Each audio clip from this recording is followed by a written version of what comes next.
నా దగ్గర 2 ఆప్షన్స్ ఉండే, అన్ని పని చేసి ఏంటన్నా డ్రైవర్గా పని చేసుకోవాలి లేదా కార్లు కొనుక్కోవాలి. సరే ఏంటన్నా డ్రైవర్గా పని చేసుకుంటే నాకు 15-20 వేలు జీతం వస్తుంది, కానీ నా ఇంటి ఈఎంఐ 25 వేలు ఉంది, సరిపోదు అని ఆలోచించి నాకు తెలిసిన ఒక కస్టమర్ దగ్గర 24 లక్షలు అప్పు తీసుకొని 10 సొంతంగా కార్లు కొనుక్కున్నాం. ఈఎంఐ పైన డౌన్ పేమెంట్ ఒక్కొక్క వెహికల్కి 2-2.5 లక్షలు డౌన్ పేమెంట్ చేసి 10 కార్లు కొనుక్కున్నా. ఈ 40 మంది కలిసి చేసే బిజినెస్ని 10 కార్ల మీద 10 మంది డ్రైవర్లను పెట్టి మళ్ళీ మేనేజ్ చేసిన.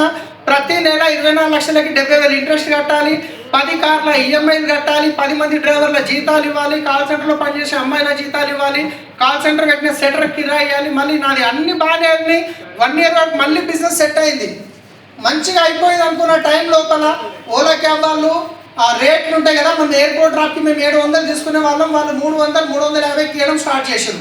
Almost 50% discount. 6 నెలలు ఆ ఆఫర్ ఎప్పటిదాకా ఇస్తుంది కూడా మాకు తెలియదు. 3 నెలలు చూసినా ఆ 3 నెలల్లో నా దగ్గర మొత్తం ఎవరైతే కస్టమర్స్ వస్తున్నాయో ఎవరి కాల్స్ వస్తలేవు, బిజినెస్ కంప్లీట్గా జీరో అయిపోయింది. నెలకి 80,000 లక్షల రూపాయలు సంపాదించే స్టేజ్ నుంచి బిజినెస్ జీరో అయిపోయింది. ఎలాగైనా బిజినెస్ని నిలబెట్టాలని బాగా ప్రయత్నం చేసిన. ఆ 3 నెలల్లో మళ్ళీ 2 లక్షల అప్పు, 2,70,000 అప్పు చేయాల్సి వచ్చింది. ఎందుకంటే ప్రతి నెల ఈఎంఐ కట్టాల్సిందే, డ్రైవర్లకు జీతాలు ఇవ్వాల్సిందే, 70,000 ఇంట్రెస్ట్ కట్టాల్సిందే, కాల్ సెంటర్ రెంట్ కట్టాల్సిందే.